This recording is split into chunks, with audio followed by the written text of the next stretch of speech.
ओम गुरुदेव। भीतर देखो। बाहर से देखने में तुम कितने सुंदर दिखते हो।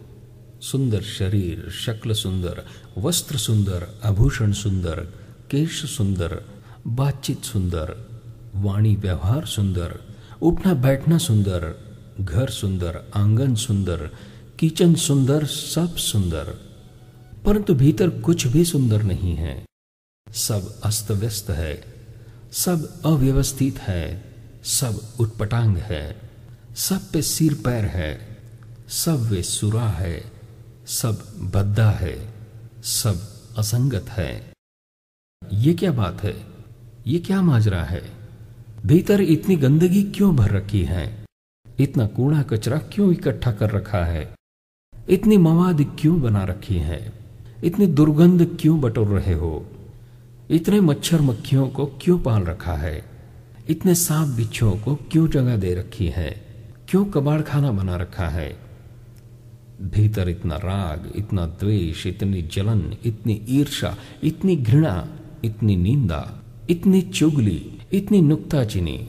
भीतर इतने दोष, इतने दुर्गुण, इतनी बुराइयां, इतनी अकड़, इतनी हेकड़ी, इतना घमंड, इतना दंभ। थोड़ा भीतर भी देखो, भीतर भी झांको, भीतर ध्यान दो। इतना अंतर क्यों? इतना फासला क्यों? इतनी विषमता क्यों? बाहर स्वर्ग, भीतर नरक। बाहर अमृत, भीतर जहर। बाहर देव, भीतर दैत्य। बाहर फूल, भीतर कांटे। बाहर हंसी, भीतर रुदन। ये क्यों? क्या तुम्हें इस बात का ख्याल नहीं आता? विचार नहीं उठते? क्या तुम इसके संबंध में कुछ भी नहीं सोचते? क्या तुम्हें घृणा नहीं होती अपने आप पर?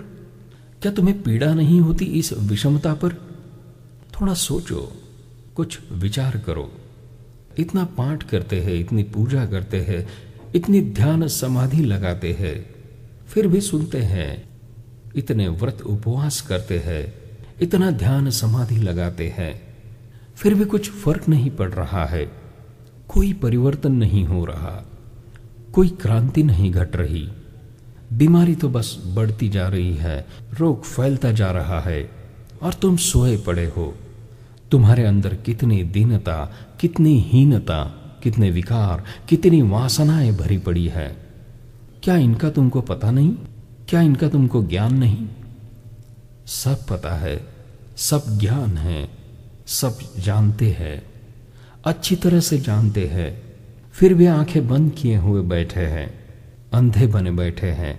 और जब दूसरों से बात करते हैं तो अपने आप को दूध का धुला हुआ बताते हैं, सज्जन बताते हैं, सत्पुरुष बताते हैं और कहते हैं कि हम विद्वान हैं, बुद्धिमान हैं, भले मनुष्य है, संपन्न है, सभ्य है, दुनिया की रीति नीति को जानते हैं।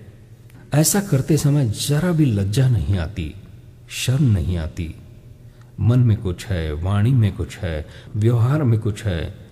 इसका अर्थ यही है कि हमने अपने भीतर के दोषों को देखना बंद कर दिया है, या फिर अपने दोषों को भी गुण मानने लगे हैं, दुर्गंध को भी सुगंध मानने लगे हैं।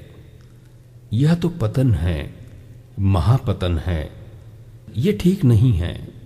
अपने भीतर के दोषों का निरीक्षण करो, परीक्षण करो, अध्ययन करो। अपने कान पकड़ो और कहो कि इन सब को बाहर निकाल कर ही दम लूंगा। संकल्प करो, दृढ़ संकल्प करो। तुम जो चाहो कर सकते हो और जो चाहे बन सकते हो। तुम्हारे हाथ में है तुम्हारा जीवन, तुम्हारे हाथ में है तुम्हारा भाग्य, तुम्हारे ही हाथ में है तुम्हारा स्वर्ग या नर्क। तुम दूसरों के मुंह ताकना बंद कर दो, अपने कदमों पर खड़े हो जाओ, आत्मदीपक बनो, स्वयं प्रकाश बनो। अब तो जागो, अब तो चेतो। भटकते भटकते कितने युग बीत गए, कितने जन्म बीत गए, कितनी सदियां बीत गई। तुम अभी भी सोए पड़े हो, बेहोश पड़े हो। आंखें खोलो और आगे बढ़ो।